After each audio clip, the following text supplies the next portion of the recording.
Il devait être dans les eaux de minuit, dans les eaux de 1 heure du matin. Je suis arrivé avec ma voiture devant la maison, et j'ai ouvert la portière, et je suis resté à côté de la portière de ma voiture. Les phares étaient allumés, à l'avant comme à l'arrière. À l'intérieur, les lumières à l'intérieur de la voiture étaient ouvertes aussi. Les lumières étaient allumées aussi à l'intérieur. Les portières ouvertes, la portière du côté conducteur était ouverte. La portière du côté passager, elle, était fermée. Les deux portières à l'arrière étaient ouvertes parce que je devais prendre mon sac. J'ai pris mon sac et j'ai attendu devant la porte de la maison. Une maison du genre dans laquelle je ne voudrais pas habiter du tout, si cette maison était au milieu de nulle part. Si cette maison était au milieu de nulle part, le genre de maison dans lequel je ne voudrais pas habiter. Cette maison était complètement vitrée, mais c'était la maison de mon ami.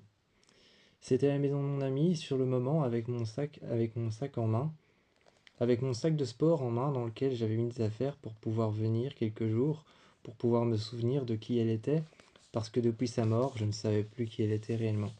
Il fallait que je me souvienne, il fallait que je trouve des indices. C'est vrai que sur le moment, quand j'étais devant la porte, je me suis demandé, mais quel genre de personne, quel genre d'ami, quelle personne pourrait faire ça? Quel genre de personne, mais surtout quel genre d'ami, revient dans la maison de sa copine défunte et s'attend à trouver des indices, s'attend à trouver des réponses, s'attend à simplement trouver quelque chose qui pourrait l'aider à tourner la page, au lieu de rester chez lui et de tourner la page en parlant à sa mère, à son père, à son frère, à ses amis, à d'autres amis qu'il a encore. Quel genre de personne revient sur le lieu d'un meurtre? Quel genre de personne revient sur le lieu d'un meurtre, sur le lieu d'une personne qui est morte, pour pouvoir trouver des réponses? Là, j'ai haussé les épaules et au-dessus du toit de la maison, j'ai regardé la lune, la pleine lune qui était la pleine lune qui était en train d'illuminer le ciel. La pleine lune qui illuminait le ciel de lumière blanche et intense. Je l'ai regardée, j'ai haussé les épaules et j'ai dit en regardant à l'intérieur de la maison, oui, bon, c'est vrai, les médecins légistes. Les médecins légistes reviennent sur les meurtres, mais eux, c'est tout simplement pour savoir ce qui s'y est passé. Là, j'ai haussé les épaules, j'ai posé mon sac, j'ai regardé la porte encore une fois, et j'ai dit, c'est vrai, moi aussi c'est pour savoir ce qui s'y est passé. Une fois que je suis rentré à l'intérieur de la maison, c'était différent. Tout était différent, je comprenais pourquoi j'étais là. Je comprenais pourquoi j'avais attendu devant la porte. Je n'osais pas rentrer. Il s'agissait quand même de l'endroit où ma meilleure amie s'est donnée à mort. Alors j'étais revenu, ça me rendait triste. C'était vrai que sur l'instant, je sentais les larmes monter, j'avais les yeux qui étaient remplis de larmes et j'avais envie de pleurer. Mais je me suis retenu. Je me suis assis sur le fauteuil, mon sac à mes pieds, et j'ai attendu, j'ai posé mes mains sur mon visage. Je n'ai pas regardé tout de suite l'entièreté de la pièce. Je n'ai pas regardé tout de suite l'entièreté de la pièce. Mes mains sur mon visage, je me suis frotté le visage et j'ai séché mes yeux. J'ai séché mes yeux avec mes mains quand j'ai mis mes mains sur mon visage, et puis j'ai levé la tête. J'ai regardé la pièce entière. J'ai vu qu'il y avait un escalier sur le côté. Sur le côté, il y avait un escalier sur le côté du mur. Je l'ai franchi. La première marche, la deuxième marche, la troisième marche. Je l'ai monté jusqu'en haut. Jusqu'en haut, une fois en haut, il y avait la porte de sa chambre. J'avoue que j'ai hésité à rentrer. Elle était morte là, ou alors autre part. J'ai hésité à rentrer, la porte de sa chambre. Finalement, je suis revenu en arrière. Et j'ai ouvert la porte de sa chambre. Je me suis assis sur son lit et j'ai réfléchi. Il y avait beaucoup de photos de moi. Il y avait beaucoup de photos de moi avec elle. Il y avait beaucoup de photos d'elle avec ses parents. Mais surtout dans l'escalier. Dans l'escalier, il y avait beaucoup de photos de famille. Les photos de famille souvent sont assez tristes. Les photos de famille sont souvent assez tristes et font souvent même assez peur. J'ai toujours trouvé que les photos de famille font assez peur et sont assez tristes. Dans mon cas, elles étaient plus tristes qu'elles ne me faisaient peur. J'ai regardé ces photos de famille et j'avoue que ma main, à chaque fois que je mettais ma main sur l'une des photos de famille, je posais ma main à chaque fois sur elle. Je posais ma main à chaque fois sur mon ami. Jamais sur son père, sur son... jamais sur son père, sur sa mère ou sur son petit frère. Ou jamais sur sa petite sœur ou sa grande sœur. Encore moins sur encore moins sur sa grande sœur, sa petite sœur, encore moins sur son père et sa mère. Chaque fois que je posais ma main sur une photo délicatement, ou alors que je décrochais une photo, que je m'asseyais sur l'une des marches, que je la prenais et que je la regardais, quand je posais ma main sur quand je posais ma main sur le cadre, c'était toujours sur elle. Et des informations me revenaient, des souvenirs me revenaient comme des brides d'électricité par minute et par seconde. Comme des brides d'électricité par minute et par seconde, des informations me revenaient. Des infos, des idées, des moments qu'on a passés ensemble, qui sont partis, qui se sont écroulés. Quand je suis rentré à l'intérieur de cette maison, c'est comme si le mur entre le passé et le futur était en train de partir en mille miettes. Comme si le mur sur le passé et le futur était en train de partir en mille miettes, de s'effondrer brique après brique, que le ciment était en train de disparaître, un peu comme l'érosion. Un peu comme l'érosion sur une montagne, c'est comme si ce mur entre le passé et le futur était en train de disparaître. Comme si ce mur entre le passé et le futur, ou alors ce mur entre le passé et le présent, ce qui se passe maintenant dans cette maison, était en train de disparaître. Et j'étais en train de me demander pourquoi, pourquoi est-ce que j'ai cette sensation qu'il y a un mur qui sépare cette maison de l'extérieur, et que ce mur est en train de s'effondrer. Plus j'avançais dans la maison, plus j'avais des réponses sur ce que je voulais trouver. Pourquoi elle avait fait ça? Pourquoi est-ce qu'elle avait fait ça? La nuit, je me suis levé, j'ai été voir la salle de bain. J'ai été voir la salle de bain. Je me suis mis à côté de la salle de bain, j'ai regardé à l'intérieur de la baignoire. Par terre, à genoux, j'ai regardé à l'intérieur de la baignoire. J'avais les mains sur le bord de la baignoire et j'étais en train de fixer le fond de la baignoire. Je me disais que ça allait peut-être me donner une idée. Ça allait peut-être me donner des idées ou alors des flashs de souvenirs qui allaient me revenir en tête, un peu comme des images brutes, comme des images brutes de lumière qui me venaient en tête, un peu comme quand on est ébloui par les phares d'une voiture la nuit et qu'on est en train de conduire dans sa voiture. Comme quand on est ébloui par les phares d'une voiture qui arrive à sens contraire et qu'on est en train de conduire sur une grande route et qu'on est éclairé par les phares. La même chose, je me suis dit que peut-être un souvenir allait me revenir, mais en me mettant là juste à côté et en regardant à côté de la baignoire, à l'intérieur de la baignoire, ce n'est pas un souvenir qui m'est revenu, c'est quelque chose de pire. C'est quelque chose de pire. Je ne sais pas comment j'ai je ne sais pas comment j'ai pu en arriver là, mais c'est comme si mon imagination et mes souvenirs avaient fusionné ensemble, comme si mon imagination et mes souvenirs avaient fusionné ensemble, et qu'ils s'étaient tous les deux mis d'accord pour que je puisse imaginer à ma manière comment est-ce qu'elle était morte. Je l'ai vue couchée, je l'ai vue couchée dans l'eau, les jambes redressées dans l'eau. L'eau était encore claire. L'eau était encore claire, mais un peu opaque à cause du savon et de la saleté qu'elle avait certainement sur le corps. L'eau était encore opaque, ça sentait le savon dans toute la pièce, et je suis resté là. Un moment, je l'ai vue prendre un outil tranchant sur le côté, une sorte de scalpel ou de rasoir qu'elle a ouvert. J'ai vu ses yeux, j'ai vu ses yeux se refléter dans la lame du scalpel, ou alors du rasoir qu'elle avait déplié. Elle a tendu son bras devant elle et a commencé à couper. J'ai ressenti toute la douleur. J'ai ressenti toute la douleur et j'ai vu le sang couler. Goutte après goutte dans l'eau, j'ai vu le sang se diluer. Chaque goutte qui tombe, chaque goutte qui tombait dans l'eau, chaque goutte était en train de se diluer un petit peu. Puis lorsque le sang tombait un petit peu plus, elle a posé son poignet à l'intérieur de l'eau chaude qui était brûlante. Il y avait de la vapeur. Il y avait de la vapeur au-dessus de la baignoire quand son corps était dans l'eau. Elle a dû sentir une douleur. Elle a dû sentir une douleur qui devait être atroce lorsqu'elle a plongé son poignet ouvert dans l'eau bouillante. lorsqu'elle a plongé son poignet ouvert dans l'eau qui était brûlante, dans laquelle elle était en train de dormir. La douleur l'avait certainement anesthésiée. Elle a fermé les yeux. Elle a fermé les yeux et finalement, elle est tombée, elle est tombée en arrière, elle est tombée à la renverse. Elle a fini par s'endormir à cause de la douleur et s'est certainement noyée. Il était mieux comme ça qu'elle ne ressente rien. Et j'ai vu alors cette vision, du sang qui sortait de son poignet, de ses deux poignets qui flottaient à la surface, la rigidité cadavérique de ses poignets qui flottaient à la surface, son sang qui se diluait dans l'eau de la baignoire, son corps et ses jambes pliées qui se sont soudainement relâchées, et elle qui était restée là, sur le côté.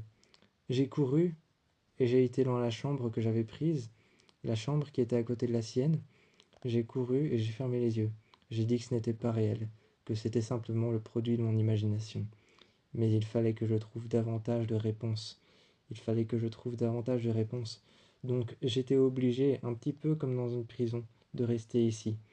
Et grâce à des photos, grâce au cuir sur le fauteuil, grâce au fauteuil en cuir, je me suis assis dessus le soir.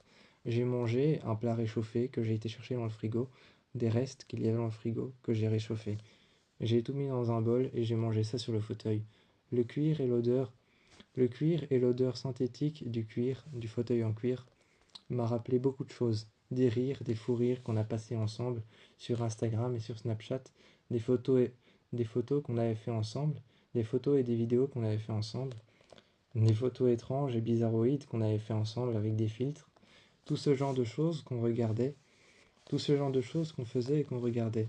Des photos étranges, bizarroïdes, où on prenait des pauses, qui n'étaient pas réellement naturelles.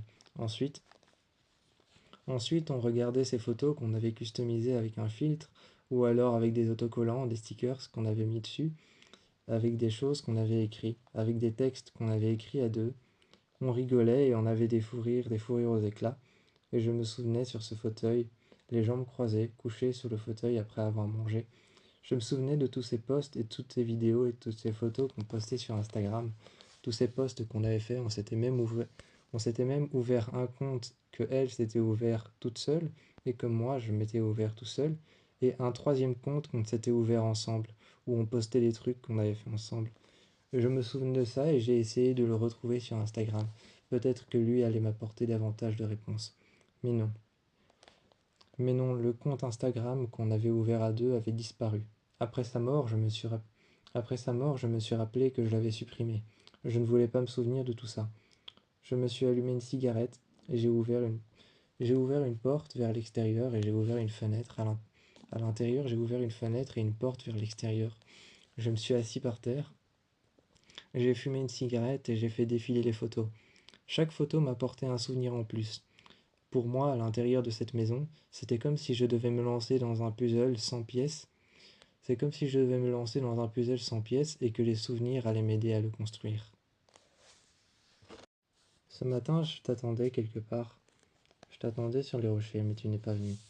Alors je suis allé te chercher. Je suis allé te chercher, tu n'étais pas venu. Quand je suis allé te chercher, la première chose que tu as remarqué, ce n'était pas que je voulais que tu viennes avec moi. La première chose que tu as remarqué, c'était que mon jeans gris foncé, presque noir, était complètement mouillé.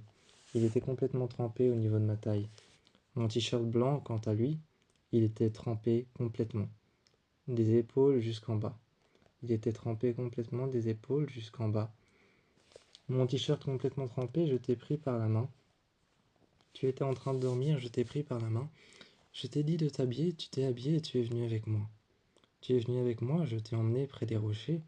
J'étais en train de défaire des coraux. J'étais en train de défaire des coraux que je trouvais sublimes. Je repartais à la maison, je les accrochais au plafond avec une corde et je les laissais sécher. Je les laissais sécher et ensuite je prenais des algues rouges qui étaient sublimes.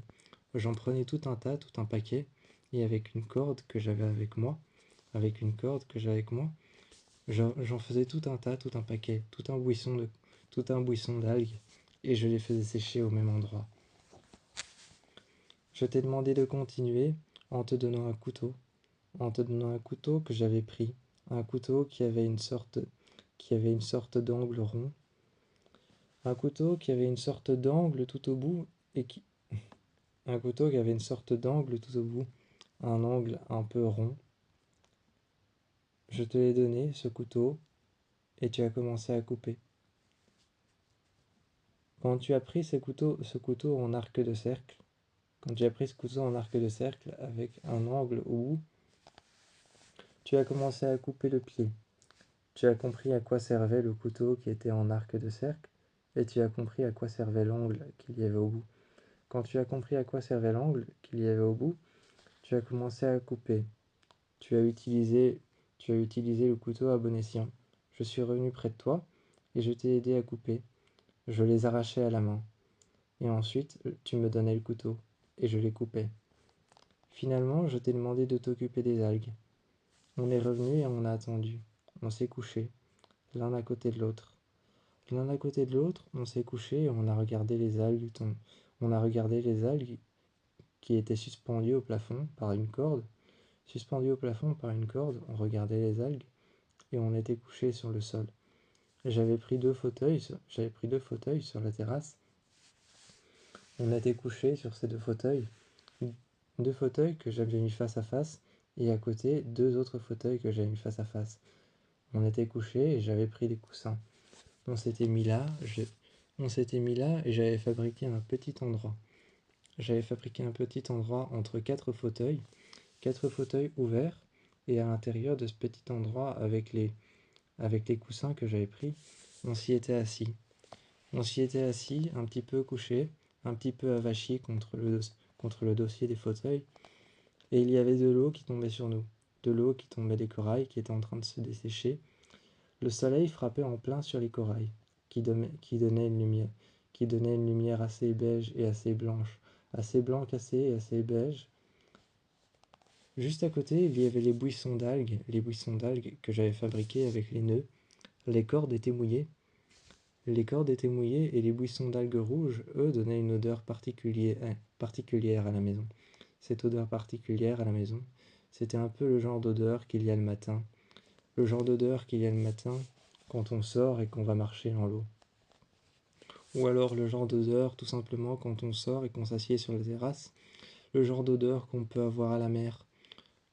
Je dirais quelque part l'odeur de la mer, ou alors l'odeur de la marée basse, l'odeur de la marée haute, ou alors l'odeur des vagues. Même si l'eau n'a pas réellement d'odeur, c'était un peu ce même genre d'odeur, l'odeur de l'air frais. L'odeur de l'air frais qu'il y a entre les rochers, qu'il y a entre les rochers, qu'il y a entre les plages, entre les baies et entre les criques, entre les petites plages abandonnées, et surtout l'odeur que l'on sent du vent frais le matin. C'était ce genre de... Ça donnait ce genre d'odeur-là. Un genre d'odeur de fond maritime. On était là tous les deux couchés. Tu me serrais contre toi. Tu me serrais contre toi. Et finalement, moi, je te... Moi, quand je te serrais contre moi, et que toi, tu restais contre moi, tu me regardais. Tu me regardais et je regardais tes yeux. Je regardais tes yeux et tu n'avais même pas besoin de mots pour m'expliquer ce que tu voulais me dire. Je lisais déjà dans tes yeux que tu voulais me dire que c'était mal pour avoir des objets de valeur, de faire du mal à de pauvres créatures, de pauvres petites créatures sans défense. Tous les coquillages qu'on avait trouvés, tous les coquillages énormément rares qu'on avait trouvés. Un coquillage que tu avais trouvé qui avait une forme très particulière, une forme en spirale, qui avait des lumières bleues, qui avait des lumières bleuâtres, des lumières blanchâtres, et qui avait aussi une petite lumière mauvâtre avec quelques reflets roses, quelques reflets roses pâles, un peu comme les pétales d'une, un peu comme les pétales d'une rose, un peu comme les pétales d'une rose, ou à peu près comme le sable blanc, comme le sable blanc, ou un peu comme les pétales d'une rose, ce rose qui était mélangé au bleu, qui était mélangé au blanc, qui était mélangé au blanc, au bleu. Toutes ces couleurs mélangées formaient une couleur très particulière, comme si on avait mélangé ces trois couleurs et qu'elles s'étaient diluées l'une dans l'autre. Comme si elles s'étaient diluées l'une dans l'autre et que ça avait formé une couleur qu'on ne connaissait pas encore. Et tous ces coquillages, les uns à côté des autres. Ou alors aussi des cailloux, ou alors aussi des cailloux. des galets qu'on avait trouvés, gris, blanc, noir foncé, ou alors plats, de formes étranges, de formes particulières. Il y avait même des coraux très particuliers qu'on avait trouvés. Tout ce genre de choses était posé sur la table et nous étions sur les fauteuils, couchés. Nous étions sur les fauteuils, couchés, à recevoir des gouttes d'eau qui nous tombaient sur la tête à cause des bouquets que j'avais fabriqués, des bouquets que j'avais fabriqués, les bouquets d'algues qui étaient suspendus au plafond, qui donnaient cette odeur très étrange. On était là couchés tous les deux. À un moment, j'ai été nous faire des boissons. J'ai été nous faire des boissons dans la cuisine et je les ai ramenées. On est resté là à regarder notre récolte sécher, à regarder le temps passer. Le genre de moment que je trouvais très agréable entre nous deux, où même le silence suffisait rien que pour se parler. Il ne suffisait pas d'un mot, car un silence pour nous deux valait 1000 mots et valait 1000 conversations. Un silence pour nous deux valait 1000 conversations, 1000 mots, et valait 1000 échanges qu'on pouvait échanger autant sur la plage que dans le lit, qu'on pouvait autant échanger couché sur le sol, en dessous de ce qu'on avait récupéré. Une œuvre d'art qu'on aurait pu aller chercher chez un enchérisseur, une œuvre d'art qu'on avait achetée à quelqu'un qui l'a possédée depuis longtemps et qui voulait s'en débarrasser. Souvent, quand on avait ce genre de choses, quand une personne voulait se débarrasser d'une œuvre d'art et qu'on allait la chercher chez elle, on revenait, on lui trouvait une place, on lui posait une place et on la posait là, à cet endroit-là. Ensuite, on restait en face et on la regardait. On se demandait ce qu'on allait en faire, quand est-ce qu'on allait arrêter d'en profiter, quand est-ce qu'elle allait réellement faire partie, quand est-ce qu'elle allait réellement faire partie de notre maison, quand est-ce qu'elle allait être membre à part entière de tout ce qu'on a déjà, quand est-ce qu'elle allait être membre à part entière de tout ce qu'on a déjà, de tout ce qu'on est en train d'essayer de collectionner. Toute notre collection, quand est-ce qu'elle allait en être un membre à part entière de notre collection. Et on restait là, assis devant. Même si cette sculpture était étrange, même si cette sculpture était étrange, très bizarre, qu'elle n'avait pas de forme particulière, qu'elle était très abstraite, et qu'elle passait un peu dans tous les sens, en s'entrecroisant, on regardait les rayons du soleil au travers. Et quand on lui avait trouvé une place à deux, on commençait à déplacer les meubles. On commençait à déplacer les meubles, on commençait à déplacer nos objets de collection, ou alors on les suspendait au plafond, quand on n'avait pas de place à trouver.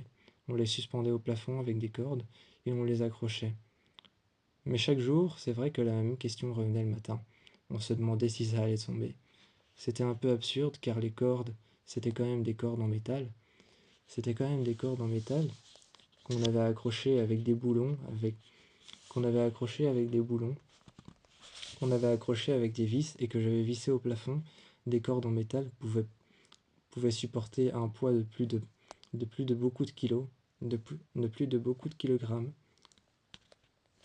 Ces cordes en métal que j'avais accrochées, que j'avais ficelées, j'en avais ficelé plusieurs sur lesquelles il n'y avait encore aucune œuvre d'art qui était suspendue. Mais il restait une petite place. Il suffisait de tirer dessus, un peu comme un système de poulie. Un peu comme un vieux système de poulie, mais qui était rénové, que j'avais construit sur le côté, que j'avais vissé au mur. Il suffisait de tirer sur les cordes qu'il y avait au mur, sur ce système de poulie, et quelques cordes descendaient. On mettait alors l'œuvre d'art dessus, et je retirais sur ce système de poulie. Ça remontait, ça se mettait contre le plafond en bois, et ensuite l'œuvre d'art était suspendue en haut. On pouvait en profiter et on se mettait souvent sur un fauteuil pour les regarder. Ce matin, je t'avais réveillé, et j'étais encore trempé. Mon jeans, mes vêtements étaient encore trempés, je sortais de la douche, et je t'ai réveillé. C'est d'ailleurs la première chose que tu as remarqué. Nous avons rendez-vous chez Soania, une jeune femme très sage. Une jeune femme très sage, au comportement pur. C'était une femme qui avait souvent des réflexions sur la vie, des réflexions sur la manière de vivre. Souvent, quand on allait chez elle, elle nous offrait à boire le thé, un thé qu'elle fabriquait elle-même, avec un jardin qu'elle avait à l'arrière de sa maison. Souvent, quand on arrivait chez elle, elle n'était pas chez elle. Elle n'était pas chez elle, enfin si, mais elle était dans son jardin, à récolter des herbes. Quand on arrivait chez elle, on pouvait rentrer. La porte était ouverte, comme dans une église. Alors on rentrait, et on s'installait sur son fauteuil. On s'installait sur son fauteuil, et elle arrivait. Elle ne disait rien. Comme je l'avais dit, Soania était une femme très sage. Elle est arrivée et a déposé 2 verres.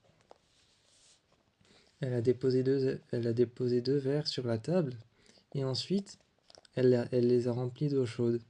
Elle est arrivée avec de l'eau chaude qu'elle avait fait chauffer qu'elle avait fait chauffer juste à l'intérieur d'un pot, des pots en argile qu'elle fabriquait elle-même, des pots en argile qu'elle fabriquait elle-même, des pots en terre qu'elle faisait elle-même, et ensuite ces pots qu'elle faisait en terre, en argile rouge, elle les fabriquait elle-même et les faisait cuire.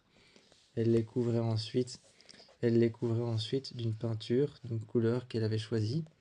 Elle les couvrait Elle les couvrait de cette peinture et ensuite venait tout simplement mettre de l'eau à l'intérieur, de l'eau chaude, et elle les versait. Elle versait l'eau chaude à l'intérieur de notre verre. Elle venait s'installer à côté de nous. Elle se mettait toujours sur un pouf par terre. Elle se mettait toujours sur un pouf par terre. Elle était comme nous deux, collectionneuse d'art. Elle était comme nous deux, une collectionneuse d'art, et souvent quand on venait chez elle, elle arrivait par l'arrière de son jardin, avec des herbes en main. Elle avait souvent cette même excuse de dire excusez-moi, j'étais dans mon jardin, je récupérais des herbes.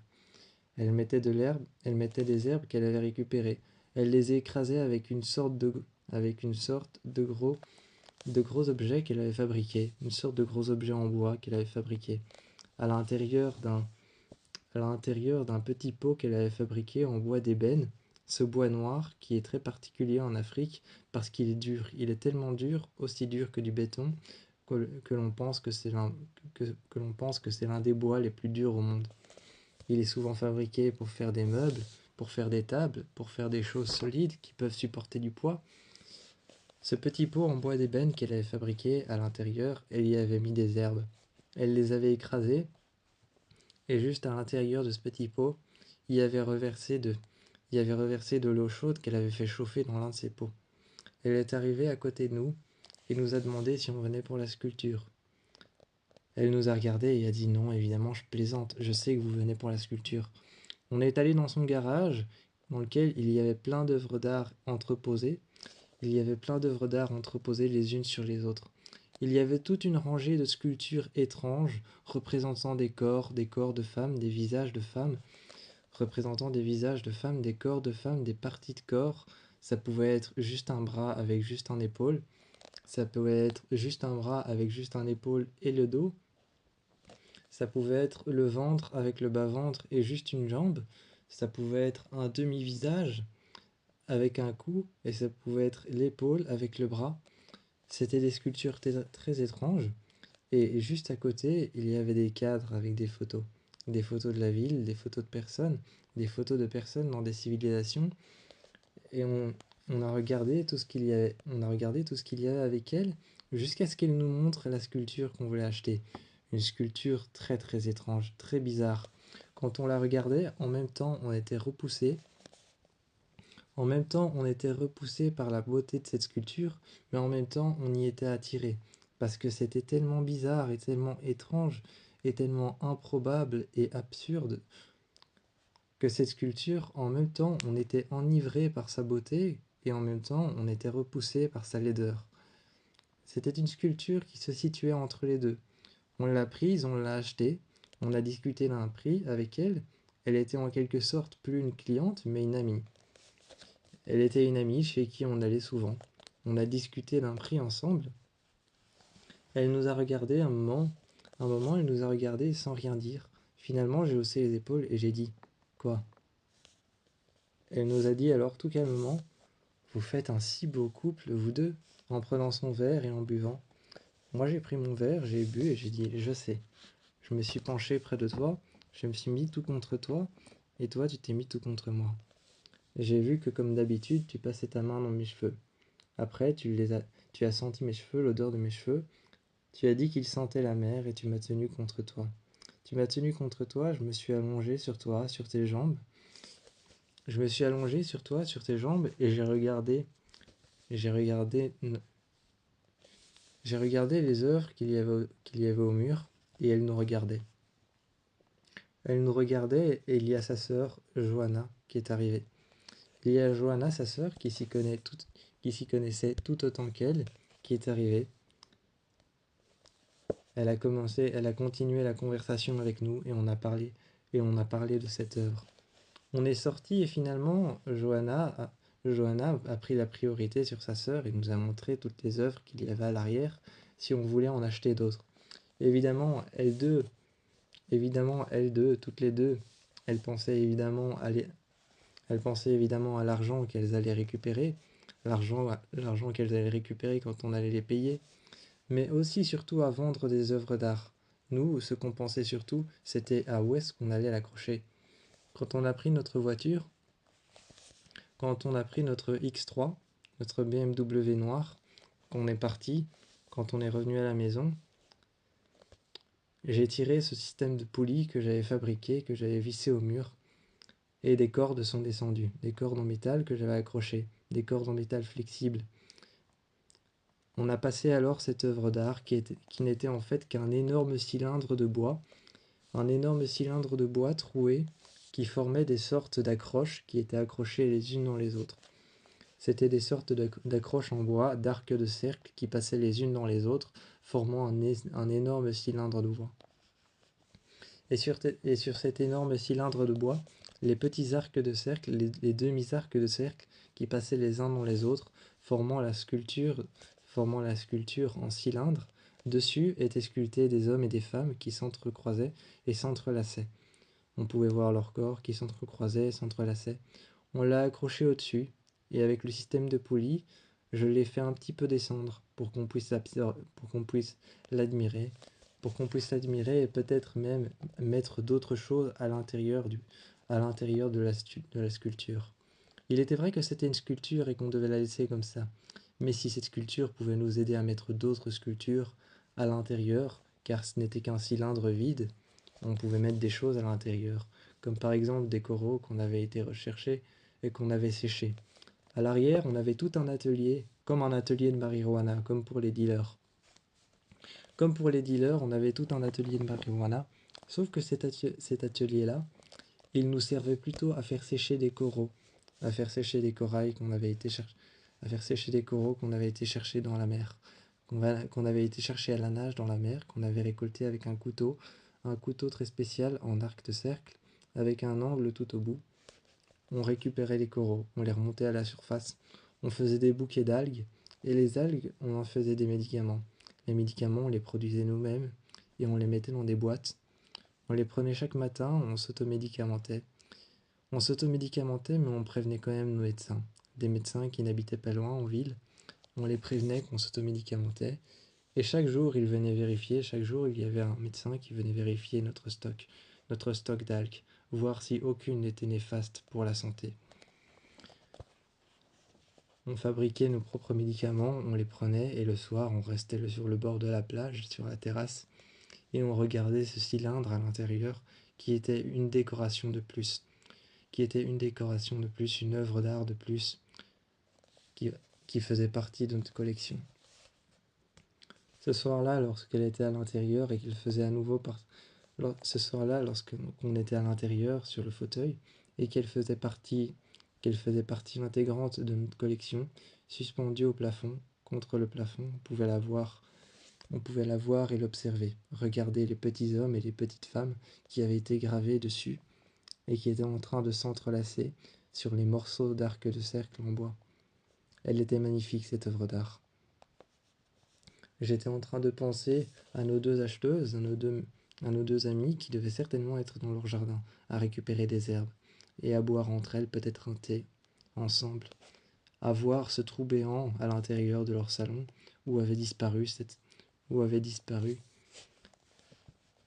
à voir à l'intérieur de leur salon où avait disparu cette sculpture qu'elles avaient posée dans leur salon en attendant qu'on vienne la chercher aujourd'hui, et aussi à voir à l'arrière de leur stock, dans leur garage, un énorme trou béant pareil que celui qu'elles ont dans leur salon, un énorme trou à l'intérieur de leur collection, là où il y avait la sculpture qui était posée. Parce que maintenant, cette sculpture était chez nous. Milice, un matin, était en train de s'habiller.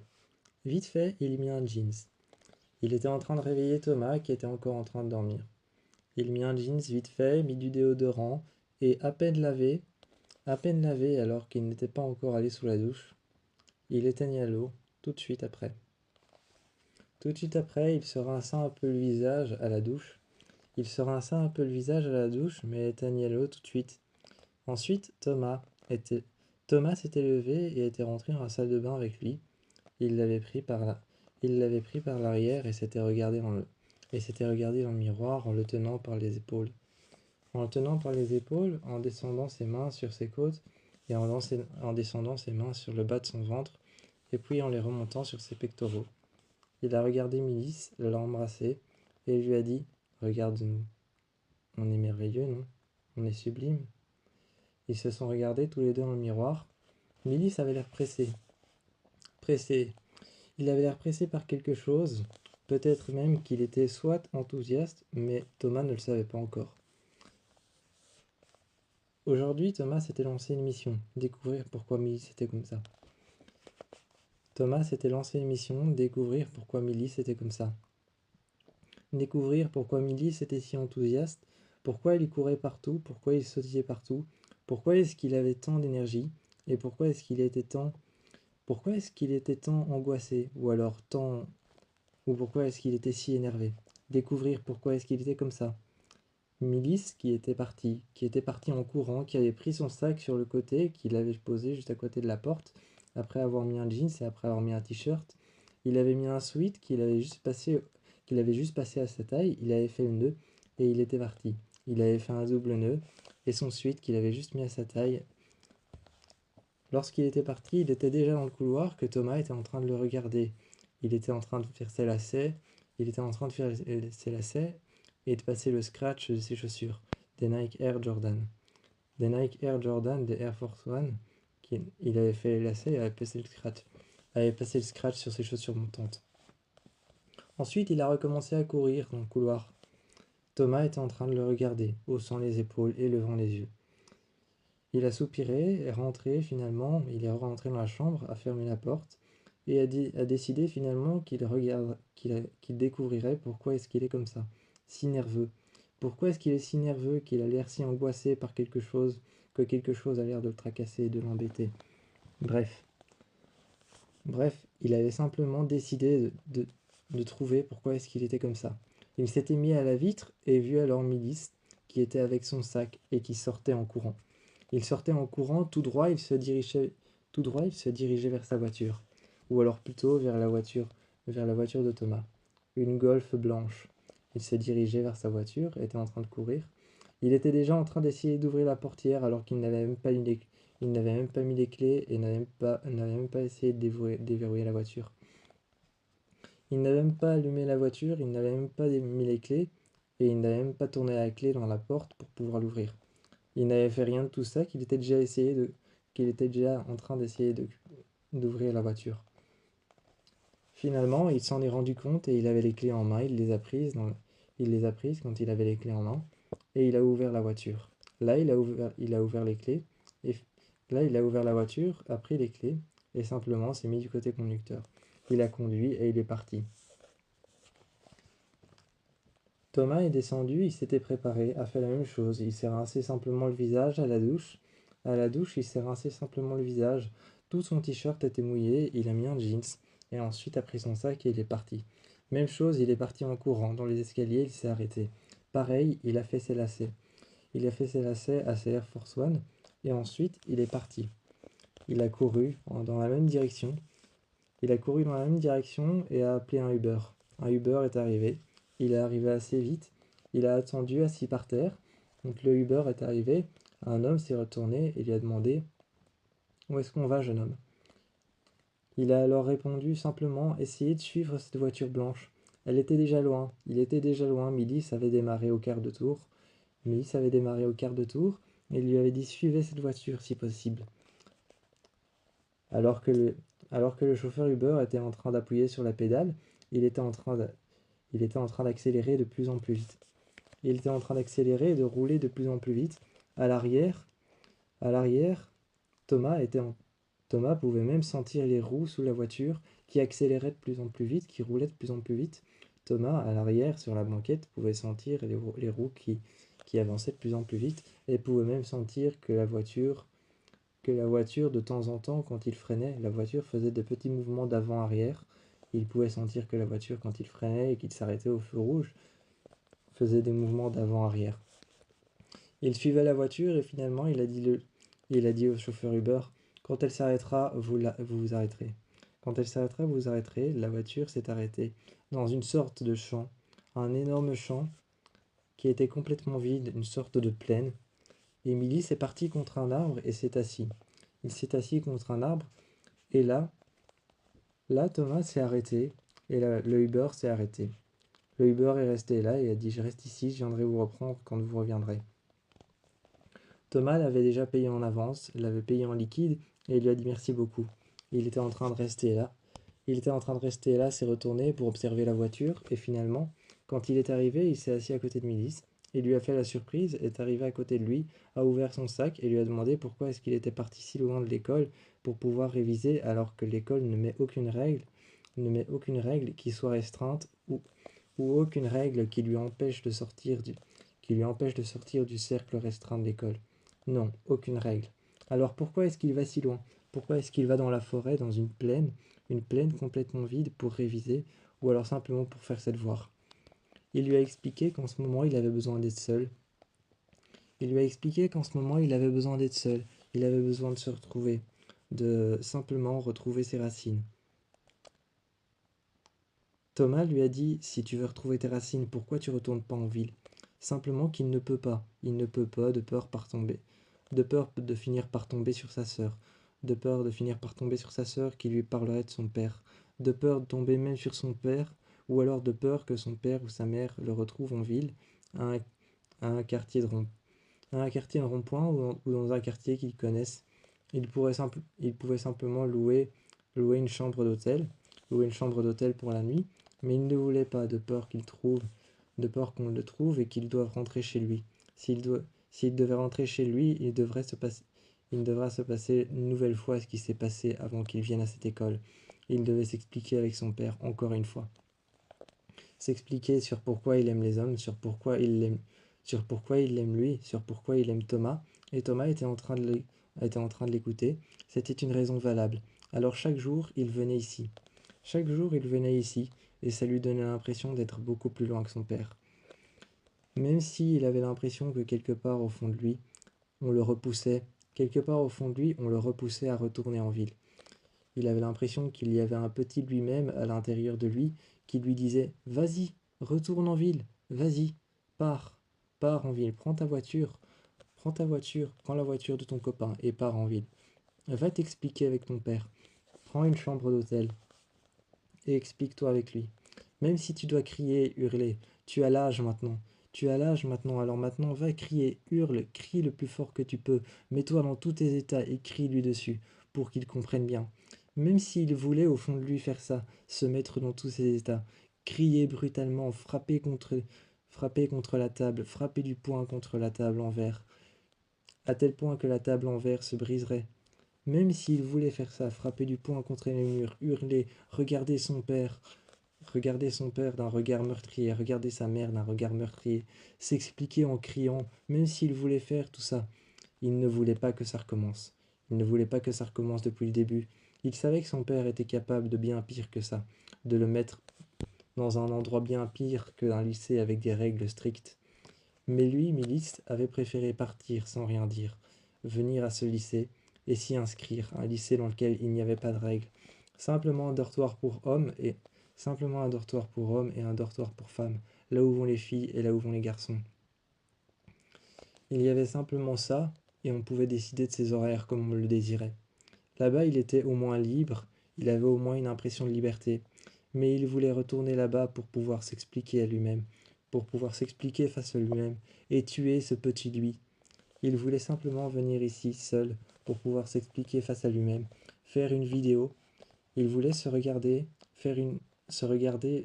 dans une vidéo avec son GSM, faire une vidéo de lui-même où il est tout seul, où il se parlerait et il disait voilà, je suis tout seul, appuyé contre un arbre, dans une plaine que j'ai trouvée.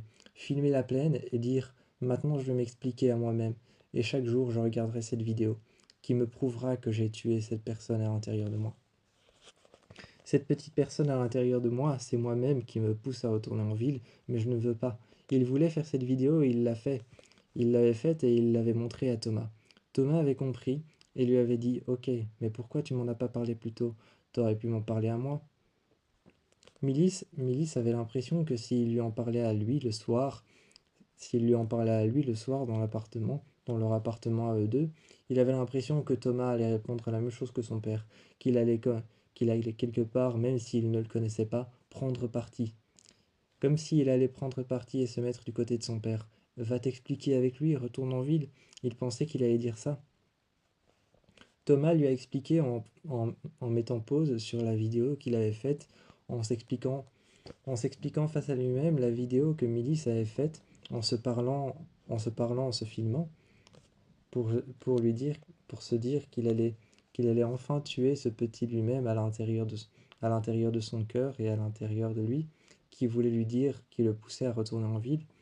Quand il avait fait cette vidéo, Thomas a mis pause et a dit, et lui a rendu son GSM en lui disant jamais je ne prendrai parti de qui que ce soit. Tu sais très bien que je suis moi, je suis fidèle à moi-même et je suis surtout fidèle à toi. Donc, chaque fois que tu me diras quelque chose, je répondrai honnêtement. Et je prendrai ton parti, toujours ton parti. Tu es la seule personne qui compte pour moi. Les autres élèves qu'il y a ici, les 800 élèves qu'il y a ici, 800 ou 900, je ne sais plus, les 800 ou 900 élèves qu'il y a au lycée, qu'il y a dans cette université là-bas, ne comptent pas pour moi. Il n'y a que toi qui compte. Il lui a expliqué tout ça et ils sont restés un long quart d'heure. Enfin, enfin, ils sont rentrés avec le Uber. Ils sont rentrés avec le Uber et la voiture de Thomas, ils se sont retournés et ils l'ont regardé. Milice lui a demandé tu vas faire quoi pour ta voiture? Et il lui a dit oh, ne t'inquiète pas, je reviendrai la chercher demain matin. Et effectivement, le lendemain matin, Milice était encore en train de dormir. Milice était encore en train de dormir et Thomas l'a embrassé sur la bouche. Thomas l'a embrassé sur la bouche, l'a regardé, posant ses lèvres chaudes et humides sur les siennes. Milice les a senties. Il s'est tourné sur le côté, il s'est assis sur le bord du lit, l'a réembrassé et lui a dit alors, tu fais quoi? Tu vas chercher ta voiture aujourd'hui? Il a pris ses clés et il est parti chercher sa voiture. Il l'a trouvée posée à côté sur la plaine, près d'un arbre. Là, il est revenu et au lycée, il l'a garé juste en dessous d'un arbre. Un vieil arbre tout aussi vieux que celui qu'il avait là-bas. Ce matin-là, je t'ai pris dans les bras. Je me suis mis sur toi, je t'ai pris dans les bras. Et je t'ai dit en me couchant près de toi, est-ce que ça t'aiderait? Est-ce que ça t'aiderait si je venais avec toi voir ton père? Ensuite, nous sommes descendus et je t'ai emmené dans le couloir. Dans le couloir, on s'est assis juste dans l'entrée. On s'est assis dans l'entrée. Dans l'entrée, juste en face du réfectoire, on s'est assis sur un banc. Là, je t'ai demandé pourquoi ça te fait si peur d'aller voir ton père? Pourquoi ça te fait si peur de tout recommencer à zéro? Pourquoi ça te fait tellement peur de lui parler, de lui reparler, de lui redire ce que tu as dit, de réentendre ce qu'il a à dire? Peut-être qu'entre-temps il a changé. Pourquoi ça te fait si peur? Qu'est-ce qui t'effraie tant? Qu'est-ce qui t'effraie tant au point de te cacher ici avec moi? Qu'est-ce qui t'effraie tant au point de te cacher avec moi? Je te disais tout ça en mettant ma main sur ton dos et en te faisant des caresses le long de ta colonne vertébrale. Tu t'es tourné vers moi et tu n'étais pas en train de réfléchir à ta réponse, non. Tu avais un regard fuyant, mais tu m'as regardé un moment droit dans les yeux. Ce regard fuyant, je sais ce que voulait dire ce regard fuyant. Il voulait dire je n'ai pas envie d'en parler. Mais je te connais. Tu changes très vite d'avis. Alors tu m'as regardé dans les yeux. Tu m'as regardé dans les yeux et ce n'était pas un regard normal, non. Non, ce n'était pas un regard normal. Tu m'as regardé avec simplement un regard triste. Il n'y avait pas d'autre définition pour le regard que tu m'as lancé. Tu étais triste. Tu étais triste, désemparé. Tu ne savais plus quoi penser. Ça se voyait sur ta manière de me regarder. Ça se voyait à ta manière de me regarder. Ça se voyait sur ta manière d'agir, ta manière d'agir, de réagir à ce que je te disais. Est-ce que c'est si dramatique d'aller voir ton père? Est-ce que ça pourrait t'aider si je t'emmène le voir? Est-ce que ça pourrait t'aider si je t'accompagne?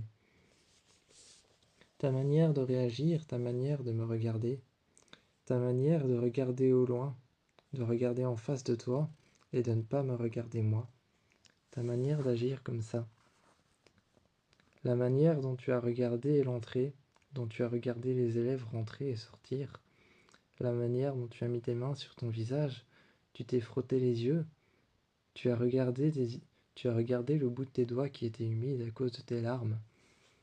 Tu m'as regardé moi ensuite. Cette manière d'agir, cette manière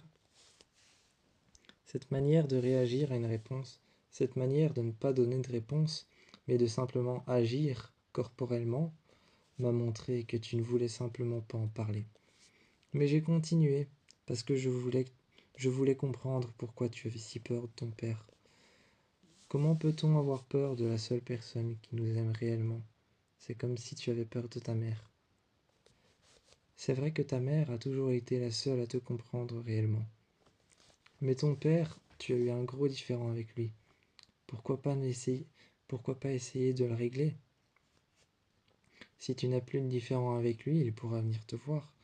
Il pourrait comprendre peut-être pourquoi. Et il pourrait comprendre peut-être pourquoi tu es venu ici.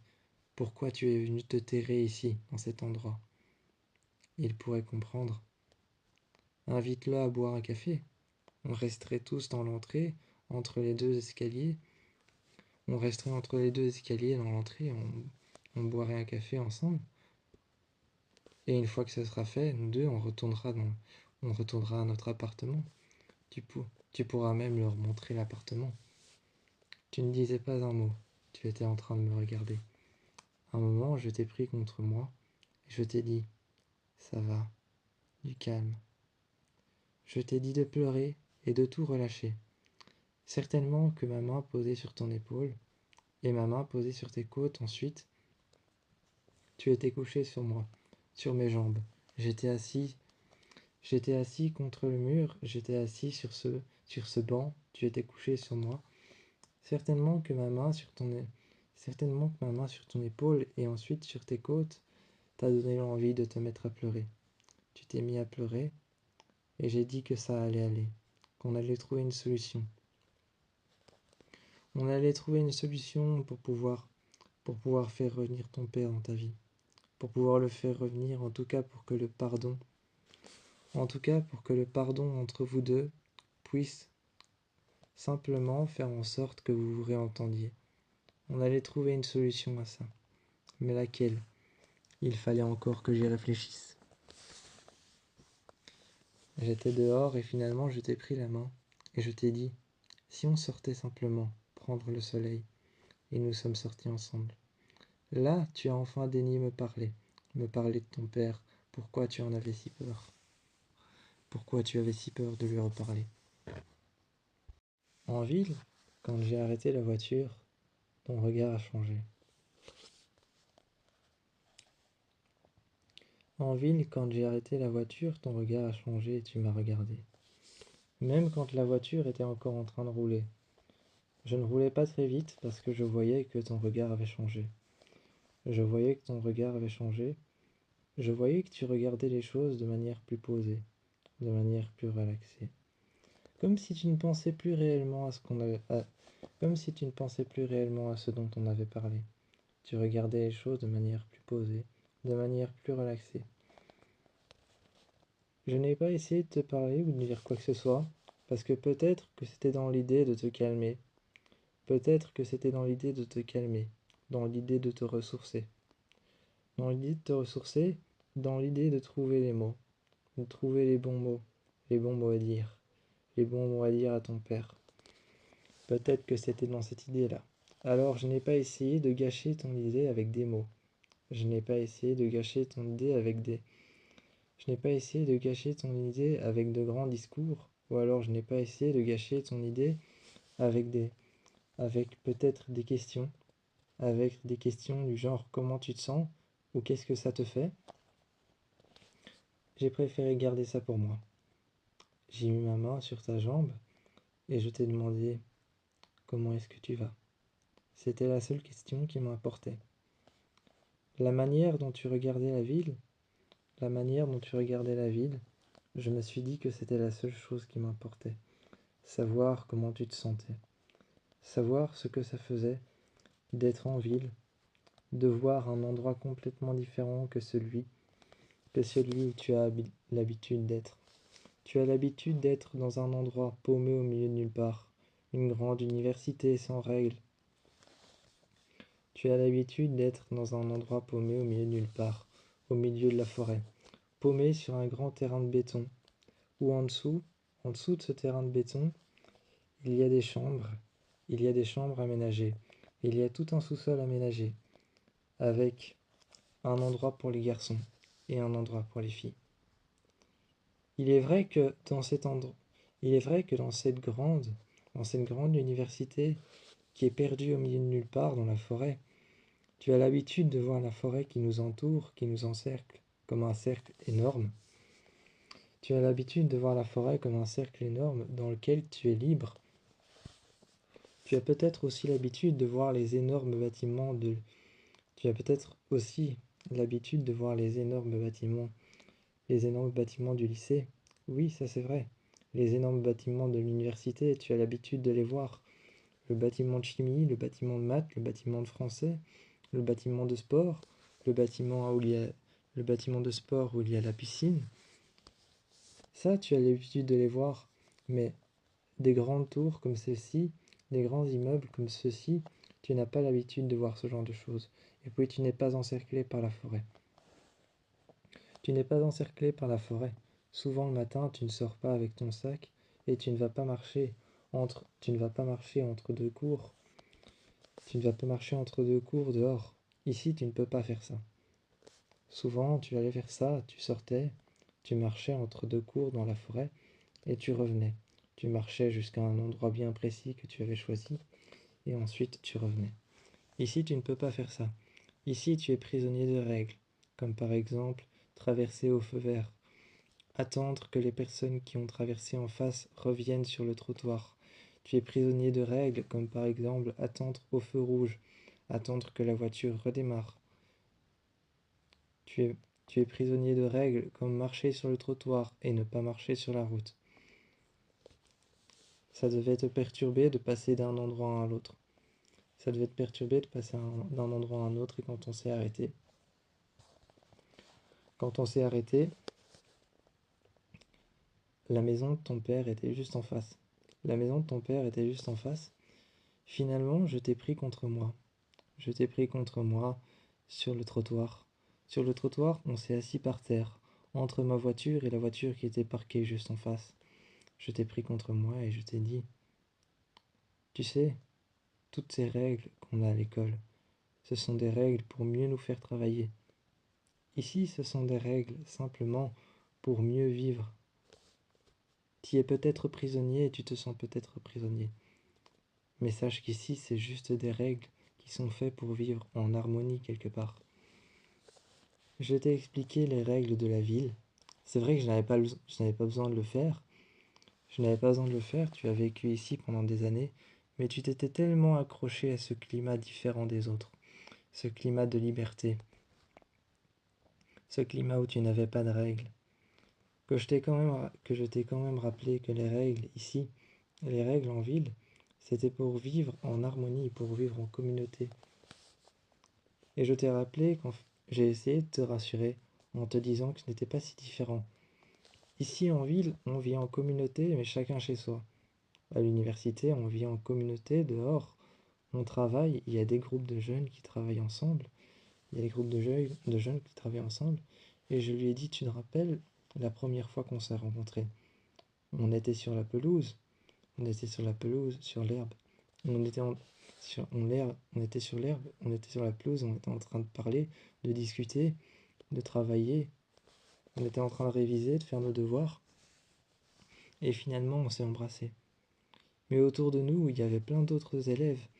Il y avait plein d'autres élèves qui étaient en train de discuter, de travailler, de parler, de rigoler en groupe, qui étaient à la cafétéria dehors, qui étaient en train de se prendre un truc à manger et de manger en groupe, ensemble, sur des tables.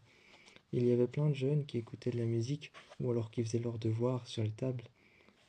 C'est aussi quelque part un genre de communauté. Celle-ci est plus grande et a l'air de ne pas avoir de limites.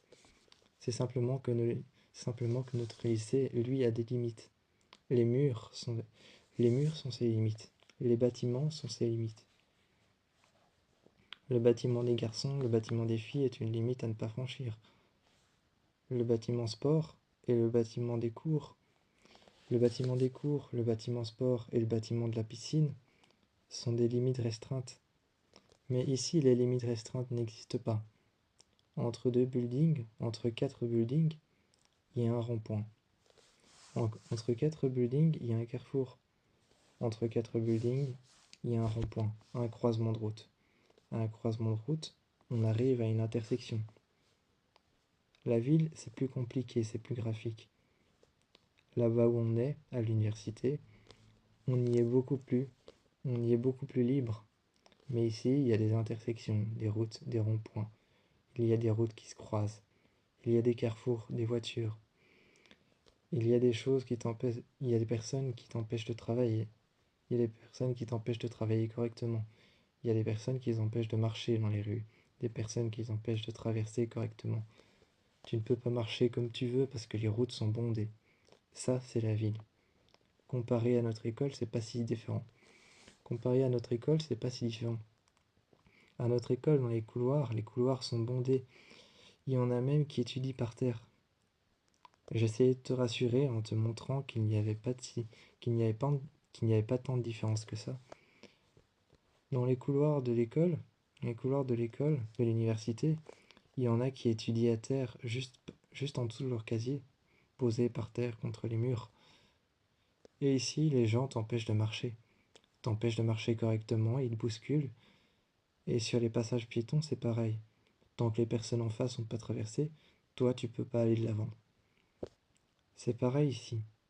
C'est pareil, du moins, c'est juste différent physiquement. Tu m'as regardé et tu m'as dit que ça restait quand même la ville, et que tu préférais l'université. Je t'ai pris dans mes bras et je t'ai murmuré à l'oreille, en t'embrassant juste après. En t'embrassant juste après, je t'ai murmuré à l'oreille quand je t'ai pris dans mes bras. J'ai dit, essaye de t'adapter. Essaye de te rappeler que chaque chose que tu vois ici est différemment interprétée au lycée, est interprétée de manière différente au lycée. Quand je t'ai expliqué ça, tu m'as regardé et tu as dit, j'essaierai. Tu as essayé et je voyais que tu essayais. Quand on marchait, tu essayais de trouver des repères, des choses qui pouvaient être interprétées de manière différente au lycée. Comme par exemple le monde dans les rues, c'était juste les jeunes dans les couloirs qui s'asseyaient par terre et qui étudiaient, qui tendaient leurs jambes par lesquelles on devait les enjamber ou par lesquelles on devait passer au-dessus. Et souvent, il y avait des sacs qui traînaient dans les couloirs, des sacs de jeunes qui venaient les récupérer en plein milieu. Et il y avait même des jeunes qui s'arrêtaient, qui faisaient des petits groupes de trois et qui parlaient sur leur GSM, s'échangeaient des musiques ou des numéros de téléphone, ou alors même des antisèches pour les cours. C'est la même chose avec les personnes qui s'arrêtent à un carrefour et qui doivent traverser. C'est la même chose avec les passages piétons, des personnes qui attendent à des passages piétons, des groupes de jeunes qui sont en train de crier, de hurler et de jouer dans les rues. C'est le même genre de, c'est le même genre de jeunes qui s'échangent des antisèches à l'intérieur des couloirs, en plein milieu du couloir, et où il faut simplement les éviter. Quand tu as enfin compris ce que je voulais t'expliquer, finalement, tu as vu que la ville n'était pas si différente de l'endroit où nous vivons nous. L'université. C'est pas si différent, même s'il n'y a pas de règles.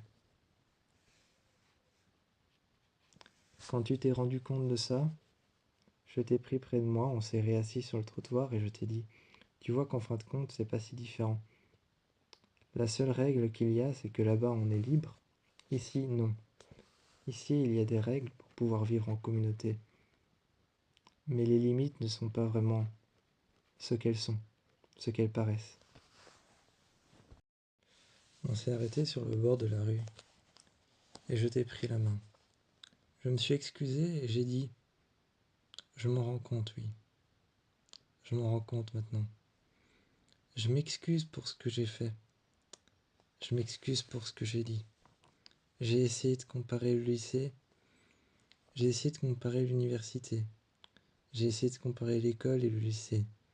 J'ai essayé de comparer l'université à laquelle nous sommes, à la ville, pour pouvoir faire en sorte que tu te sentes bien. Mais si tu ne t'y sens pas bien, il n'y a qu'une seule issue, c'est de ne pas s'y sentir bien. Mais tout ce que je voulais essayer de te faire comprendre, et je vais essayer de te le faire comprendre, et je le reconnais. À ce moment-là, tu m'as regardé, et j'ai vu que ton regard a encore une fois changé. Il a encore une fois changé, et je t'ai dit: écoute, tout ce que je voulais dire, c'est: imagine un peu comme un corps. Imagine un peu les immeubles comme un corps. Par exemple, les employés dans une tour. Les employés dans une tour seraient les terminaisons nerveuses. Les couloirs dans la tour et les nombreux escaliers, ce seraient les nerfs et les petites veines. C'est ça que je voulais essayer de te faire comprendre. Toutes les tours qu'il y a ici, toutes les tours qu'il y a ici sont par exemple un membre, un bras, une jambe, ou alors peut-être, peu importe, mais les tours que tu vois ici, c'est ce que je vais essayer de te faire comprendre. Je voulais essayer de t'expliquer le mieux possible, mais je me suis embrouillé. J'en suis désolé. Là, tu m'as regardé et je t'ai dit: imagine par exemple cette tour que tu vois là devant toi. Imagine un bras. À l'intérieur, t'as des nerfs, des terminaisons nerveuses, des veines, du sang. Eh bien, imagine par exemple que les couloirs de cette tour, ce seraient les veines, que les personnes, les employés qui y travaillent, ou les personnes qui y habitent, ce serait par exemple, je sais pas, les globules blancs ou les globules rouges qu'il y a à l'intérieur du sang. Imagine par exemple que le sang, c'est l'air qui y circule, comme l'oxygène que tu peux avoir dans ton corps. Imagine par exemple que c'est ça. C'est ça que je voulais essayer de te faire comprendre. Qu'il n'y a pas vraiment de différence. Il n'y a pas vraiment de différence simplement entre la ville. Quelque part, ce que je voulais te montrer, ce que je voulais te dire, c'est simplement que la ville, c'est illimité. Par exemple, prenons la ville la plus connue, New York. Tu as Manhattan, Miami, il y a Manhattan, il y a Miami, et il y a New York.